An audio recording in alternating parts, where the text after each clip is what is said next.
Hello pong muli mga katambay, nagbabalik pong muli ang inyong katambay, si Katambay Manong po, dito po sa ating Tambayang Makabayan. Kinukomentohan po na inyong lingkod mga katambay. Ito po, meron po tayo kukomentohan, nakakalungkot po mga katambay. Nakakalungkot po para po sa atin at sa ating po mga anak.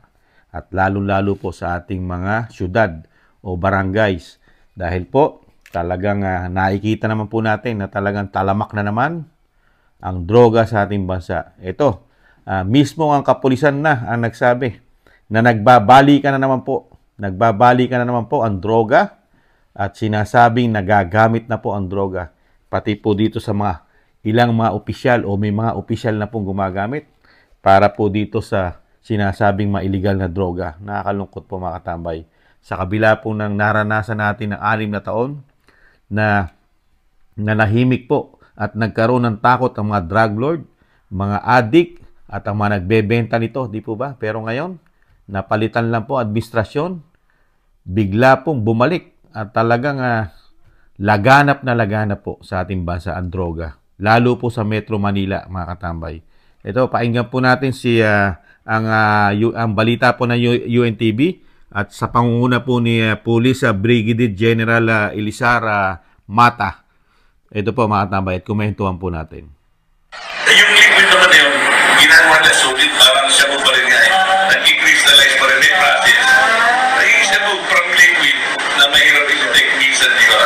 Kala mo ordinary distilled water or mineral water only. Unti-unti na bumabalik ang mga sindikato ng iligal na droga sa bansa. Kaya naman, puspusan ang ginagawang operasyon ng Philippine National Police Drug Enforcement Group upang mapigilan ang pagkalat nito. Bukod sa shabu, marijuana at ecstasy, sinabi ni PDEG Director Police Brigadier General Elizar Mata na mayroon silang natuwasang bagong illegal na droga.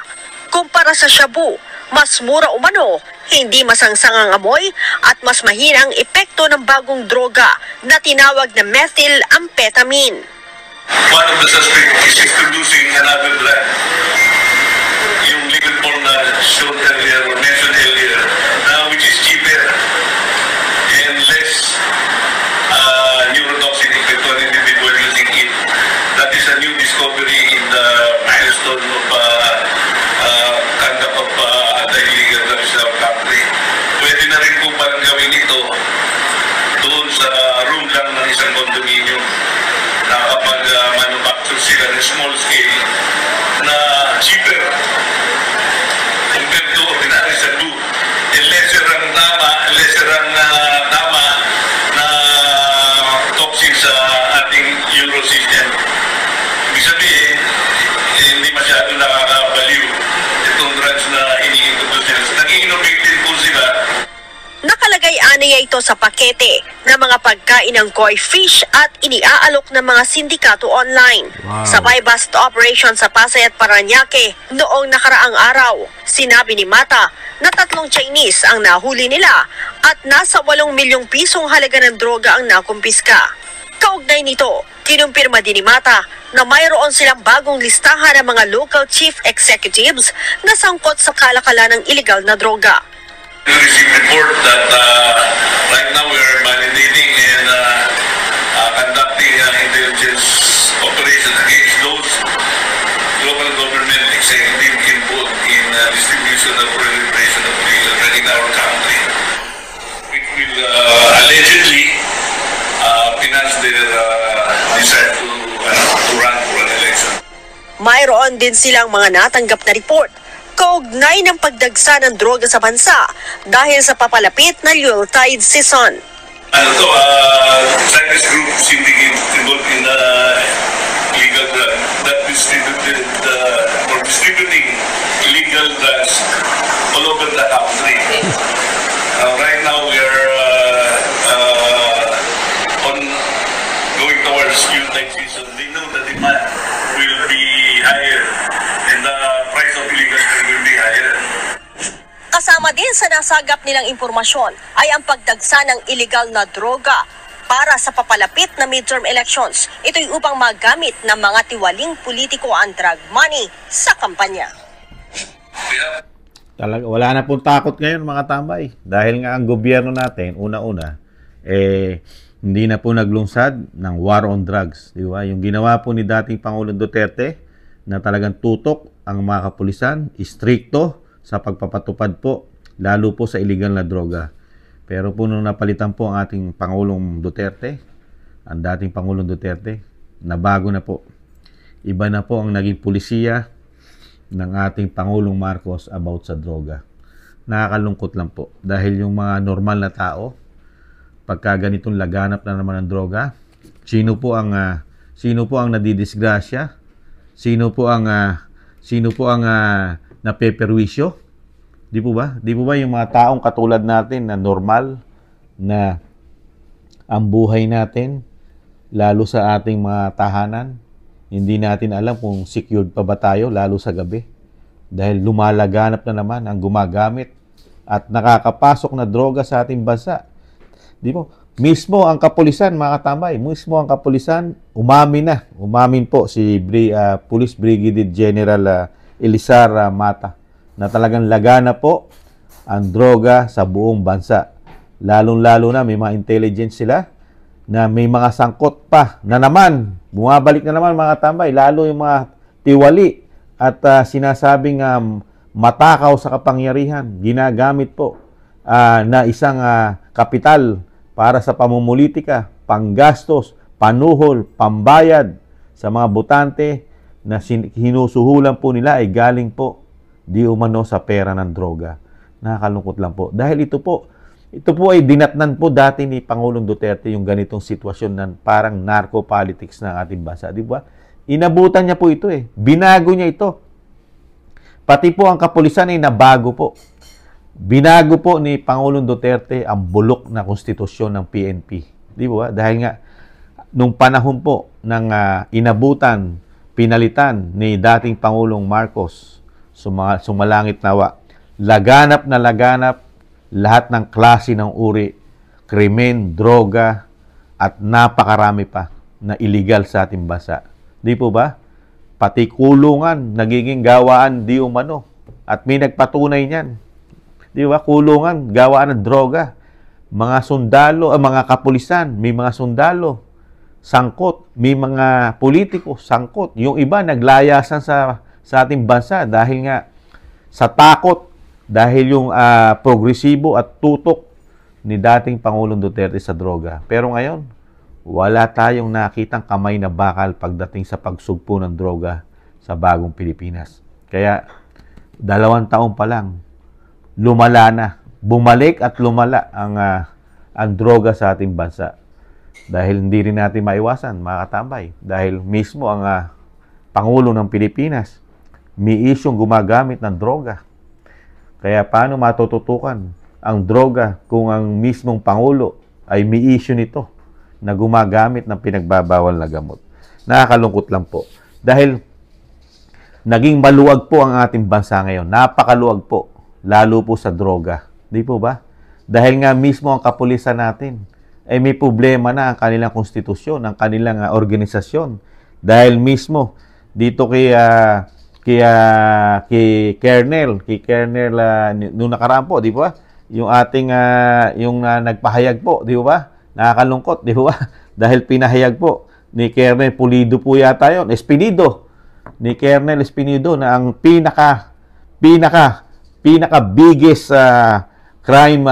crime group sa bansa ay PNP. Kasama po yan eh. Ang PNP ang biggest crime group ayon po kay Espinido, mga katambay. Ngayon, ganyan na naman po. Napakalaki na ng problema ng kapulisan. Tapos meron naman tayong droga. Dahil alam naman natin na gagamit din ng mga tiwaling pulis ang droga. Nagiging gatasan nila yan. At sinasabing easy money nga naman ang ginagawa, protection. Dahil pagka merong tiwaling politiko, hindi rin mawawala di umano ang tiwaling kapulisan. Di ba? Lalo sa pera pinag-uusapan. Dahil napakadaling pera po niyan. Yung droga, lalo yung tumatangkilik po dito, mga katambay. Nakakalungkot lang. Yung pinaghirapan ng dating Pangulong Duterte sa loob lang ng 2 taon, mas masahol pa. Napakabilis bumalik sa kung saan nagsimula ang dating Pangulong Duterte na napakahirap na sugpuin ng droga, na hindi niya natapos ng 100% ang sinasabing problema sa droga. At least, ang laki ng nabawas at, kapayapaan, tumino. May takot, nagkaroon ng takot ang mga gumagamit nito. At lalong-lalo na, yung mga nagbebenta nito. At yung mga drug lord, na talagang hirap na silang makapasok sa ating bansa. Pero ngayon, napakaluwag. Dahil mismo isang general, siya mismo ang nagpatotoo na halos buong Pilipinas na lumalaganap na ang droga sa ating bansa. Biriin niyo po yun. Na ibang klase. At ang nakakalungkot, gagamitin pa ng mga tiwaling politiko sa ating bansa. Gaano karami ang malululong sa droga nito? Dahil may bago na naman daw droga na naimbento sila. At yung sinasabing hindi basta-basta ikaw mabubuang daw, mga katambay. Dahil hindi raw ganun kalakas ang tama. Na, pambihira. Di ibig sabihin, parang ini-introduce pa sa mga Pilipino na may bagong inventong droga at hindi nakakabuang. Ganun po ba? Pero illegal yan na dapat isugpuin. Hindi dapat palaganapin.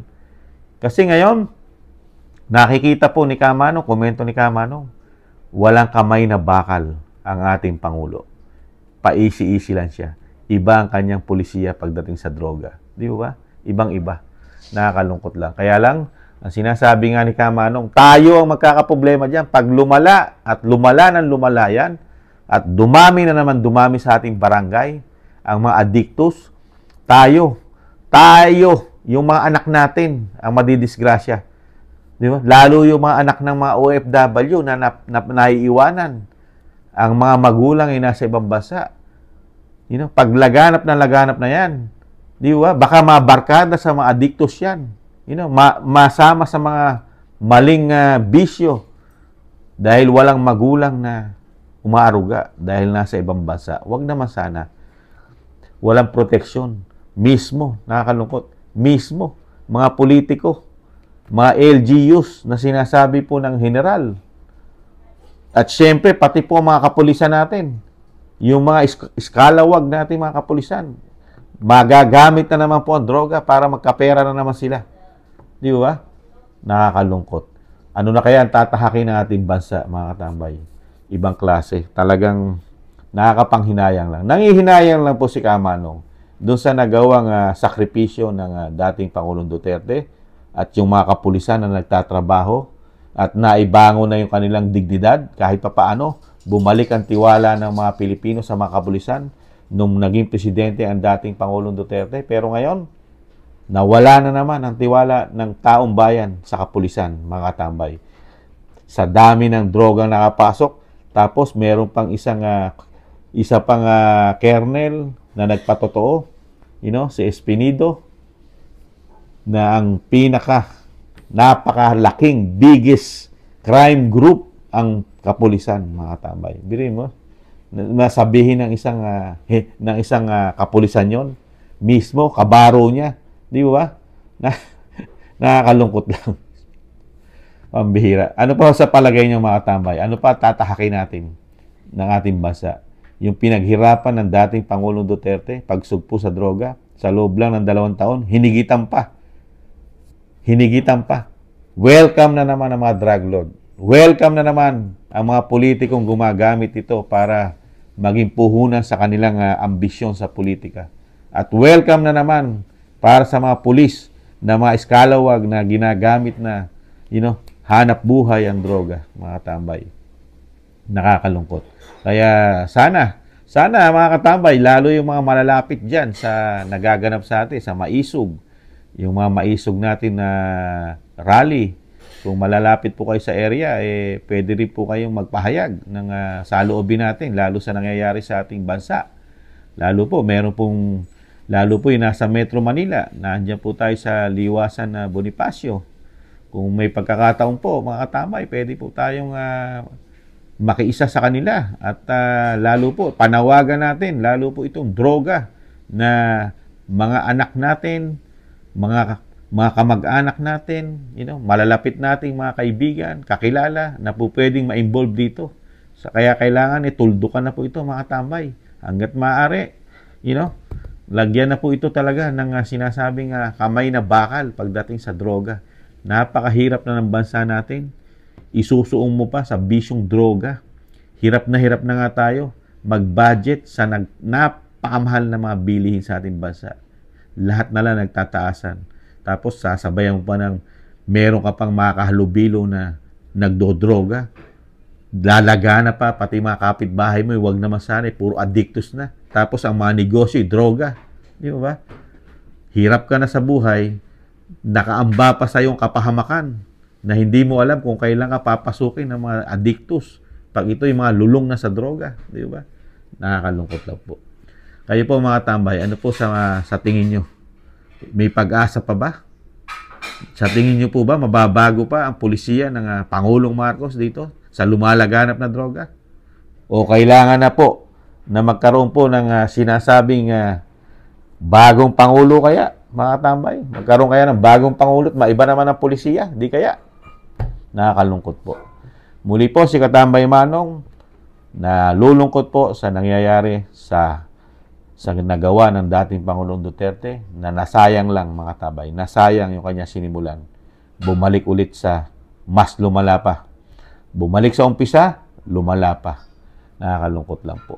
Muli po si Katambay Manong, nag-iwan po ng maraming salamat po sa mga gusto po ng ating maliit na channel. Tambayang Makabayan, komento na inyong lingkod. At maraming salamat po sa mga nagla-like, share, and subscribe. Sa mga nagko-comment po.